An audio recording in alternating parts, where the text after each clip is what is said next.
Hello food lovers, welcome to our channel. నేను మీ రాణి ఎర్రంశెట్టి. ఈరోజు స్నాక్స్ రెసిపీ చేసి చూపించబోతున్నానండి. 1 కప్పు బొంబాయి రవ్వ ఉంటే చాలా ఈజీగా మనం కారంగా స్నాక్స్ చేసుకుని ఫ్యామిలీకి సర్వ్ చేయొచ్చండి. ఆ ప్రాసెస్ అంతా కూడా నేను మీకు చూపిస్తాను. ఈ స్నాక్స్ అనేవి చాలా టేస్టీగా ఉంటాయండి, క్రిస్పీగా. అలాగే ఆయిల్ కూడా అస్సలు పీల్చుకోవు. ఎక్కువగా మనం కళాయి నిండా ఆయిల్ పోయాల్సిన పని లేకుండా చాలా ఈజీగా మనం కుక్ చేసి ఫ్యామిలీకి సర్వ్ చేయొచ్చండి. ఆ ప్రాసెస్ అంతా కూడా నేను మీకు చూపిస్తాను. వీడియోని మధ్యలో స్కిప్ చేయకుండా ఫస్ట్ నుంచి లాస్ట్ వరకు చూడండి. అలాగే నా ఛానల్ని ఫస్ట్ టైం వాచ్ చేస్తున్న వారైతే రన్ అవుతున్న వీడియో కింద రెడ్ కలర్ ఆప్షన్ టచ్ చేసి ఏఎల్ఎల్ ఆల్ అనే బెల్ ఐకాన్ని కూడా టచ్ చేయండి. నా ఛానల్ని సబ్స్క్రైబ్ చేసుకున్నప్పుడు మాత్రమే నేను పెట్టబోయే రెసిపీస్ అన్నీ కూడా మీ ఫోన్కి నోటిఫికేషన్కి వస్తాయి. ఏ రోజు రెసిపీ ఆ రోజు ఓపెన్ చేసి చూడొచ్చు. అలాగే నచ్చితే మీరు కూడా కుక్ చేసి ఫ్యామిలీకి సర్వ్ చేయొచ్చండి. చాలా సింపుల్గా ఈజీ ప్రాసెస్తో, తక్కువ ఇంగ్రీడియంట్స్తో, తక్కువ ఖర్చుతో నేను రెసిపీస్ అనేవి పోస్ట్ చేస్తూ ఉంటాను. మీరందరూ కూడా కుక్ చేసుకోవటానికి చాలా ఈజీగా అనిపిస్తుంది. నా ఛానల్ని సబ్స్క్రైబ్ చేసుకోవటం మాత్రం మర్చిపోకండి. చూసారంటే చాలా క్రిస్పీగా చక్కగా విరుగుతున్నాయి కదా. టేస్ట్ చాలా బాగుంటాయండి. ఖచ్చితంగా వీడియో చూడండి. ముందుగా 1 కప్పు నిండా బొంబాయి రవ్వ తీసుకోండి. క్వాంటిటీ అనేది మీ ఇష్టం. దానిని ఒక మిక్సింగ్ బౌల్లోకి వేసుకోండి. ఖాళీగా ఉన్న గిన్నెలోకి వేసుకుని టేస్ట్ కోసం కొంచెంగా సాల్ట్ వేసుకోండి. 1 టేబుల్ స్పూన్ కారం వేసుకోండి.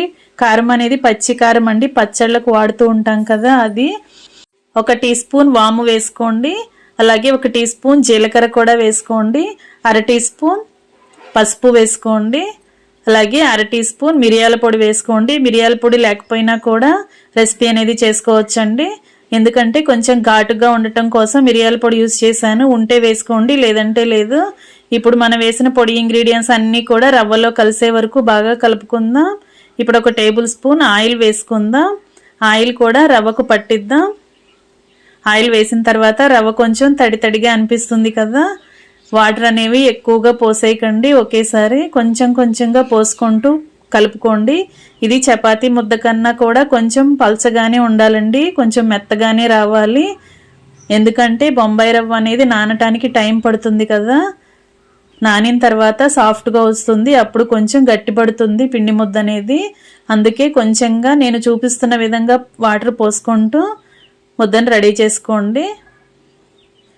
కొంచెం పల్చగా ఉన్నా కూడా ప్రాబ్లం ఏం లేదండి, కానీ మరీ ఎక్కువగా వాటర్ అనేవి పోయకండి. ఇలా నేను చూపిస్తున్న విధంగా పిండి ముద్దను రెడీ చేసుకోండి. ఫ్రెండ్స్, ఇది 10 నిమిషాల్లోనే మనం ఈ రెసిపీ అనేది కుక్ చేసి ఫ్యామిలీకి, పిల్లలకి సర్వ్ చేయొచ్చండి. చాలా టేస్టీగా ఈజీగా ఉంటుంది ప్రాసెస్ అంతా కూడా. అలాగే అంతకంటే ఎక్కువగా టేస్ట్ కూడా చాలా బాగుంటాయి. ఇలా మొత్తం కలుపుకున్నాం కదా. ఇప్పుడు మూత పెట్టుకుని 1 పావు గంట నుంచి 20 నిమిషాల వరకు నాననిద్దాం. నానిన తర్వాత నేను మీకు చూపిస్తానండి. రవ్వ అంతా కూడా నాని పిండి ముద్ద అనేది గట్టిపడుతుంది. మీరు చూసారంటే గట్టిగా అనిపిస్తుంది, చూసారండి. ఇలా నానిన తర్వాత కొంచెం గట్టిపడుతుంది. కొంచెం పల్చగా ఉంది అని మీకు అనిపిస్తే ఇంకొక 10 నిమిషాలు ఎక్కువగా నానబెట్టుకోండి, సరిపోతుంది. ఇప్పుడు ఒక బటర్ పేపర్ తీసుకోండి, లేదంటే కుకింగ్ ఆయిల్ కవర్స్ కానీ ప్యాకింగ్ కవర్స్ కానీ తీసుకోండి. దానికి కొంచెంగా ఆయిల్ అప్లై చేసుకోండి. ఇలా మన చేతికి అలాగే పేపర్కి కూడా ఆయిల్ అప్లై చేసుకుని పిండి ముద్దను తీసుకోండి. మీకు కావలసిన సైజులో అప్పడాల్లాగా చేసుకోవటమే. ఇలా ఈవెన్గా మొత్తం కూడా ఒకేలాగా స్ప్రెడ్ అయ్యేలా మనం చేసుకోవాలి. ఈ ప్రాసెస్ కొంచెం కష్టంగా ఉంటుందని, కానీ చేసుకునేటప్పుడు కొంచెం టైం అనేది పడుతుందండి. కానీ తింటుంటే మాత్రం చాలా టేస్టీగా ఉంటాయి. అలా చేసుకుని ఒక ప్లేట్లోకి సర్ది పెట్టుకోండి. మనం పేపర్కి ఆయిల్ అప్లై చేస్తున్నాం, ప్లేట్కి కూడా అదే ఆయిల్ అంటుకుంటుందండి. అందుకే మనం ప్లేట్లో నుంచి రిమూవ్ చేసుకున్నప్పుడు కూడా, డీప్ ఫ్రై చేసేటప్పుడు కూడా ఈజీగా ఓపెన్ అయిపోతాయి ప్లేట్లో నుండి. ఇలా మనకి కావలసిన సైజులో పిండి ముద్దను తీసుకొని ఒక్కొక్కటి అలా ఒత్తుకోవటమే. కుకింగ్ ఆయిల్ కవర్స్ కూడా యూజ్ చేయండి, లేదంటే చపాతీ పీట ఉంటుంది కదా, దానికి కూడా ఆయిల్ని అప్లై చేసుకుని ఇలా కూడా చేసుకోండి. లేదంటే పెద్ద చపాతీ లాగా చేసుకుని ఏదైనా బౌల్తో కానీ మూతతో కానీ కట్ చేసుకుని అవన్నీ కూడా ఒకేసారి చేసుకుని కూడా ప్లేట్లోకి సర్ది పెట్టుకోవచ్చు.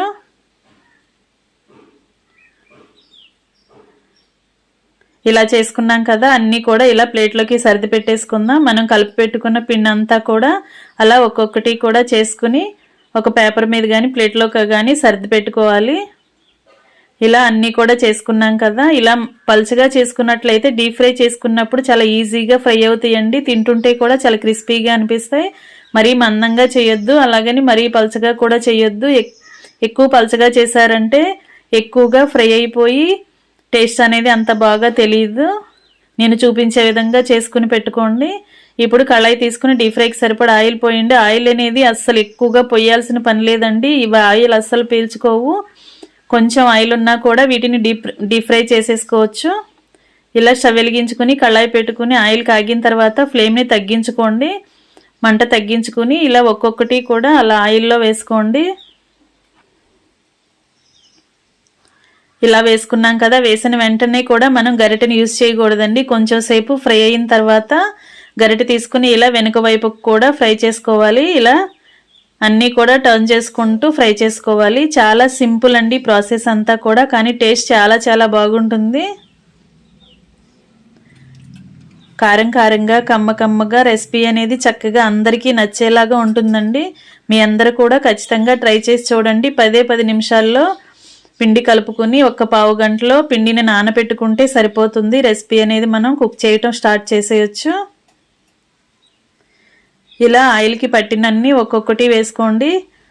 వేసుకున్న వెంటనే కూడా గరిటె యూజ్ చేయకుండా ఒక సెకండ్ ఫ్రై అయిన తర్వాత అప్పుడు ఒక్కొక్కటి వెనక వైపుకు తిప్పుకుంటే సరిపోతుందండి. ఇలా ఫ్రై అవుతున్నాయి కదా, వాటిని ఒక గరిటెలోకి తీసుకుని ఆయిల్ అంతా కూడా కిందకు వచ్చే వరకు కూడా ఒక గిన్నెలో పెట్టుకోండి గరిటె అనేది. అప్పుడు ఆయిల్ మొత్తం కూడా కిందకు వచ్చేస్తుంది. తర్వాత బౌల్లో వేసుకోవచ్చు. ఇలా మొత్తం కూడా ఈవెన్గా ఫ్రై అయ్యే వరకు అలా తిప్పుతూనే ఉండండి గరిటెతో. ఇలా ఫ్రై చేసుకోవటమే చాలా సింపుల్ అండి. ఈజీ ప్రాసెస్తో ఈ స్నాక్స్ అనేవి మనం కంప్లీట్ చేసేయచ్చు. టీ టైం స్నాక్స్ అంటాం కదా, ఈవినింగ్ టైంలో టీ తాగుతున్నప్పుడు ఇలా మనం ఈ రెసిపీ అనేది చేసి పెట్టామంటే ఫ్యామిలీ అందరికీ కూడా నచ్చుతుందండి. చక్కగా ఇష్టంగా తింటారు. పిల్లలకు స్కూల్ నుంచి వచ్చేసరికి కూడా మనం ఇలా చేసి పెట్టొచ్చు. ఇంకా రెడీ అయిపోయాయి. ఎంతో టేస్టీగా ఉండే బొంబాయి రవ్వ అప్పడాలు చాలా టేస్టీగా ఉంటాయండి. కారం కారంగా క్రిస్పీగా కమ్మగా అనిపిస్తాయి. ఇలా ఒక ప్లేట్లోకి సర్ది పెట్టుకోవటమే.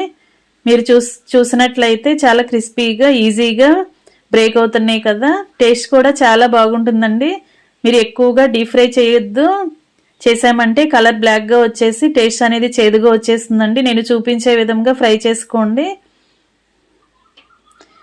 ఇంకా రెడీ అయిపోయి సర్వింగ్ ప్లేట్లోకి పెట్టుకుని సర్వ్ చేసుకోవటమే. Thanks for watching. నేను మీ రాణి ఎర్రంశెట్టి.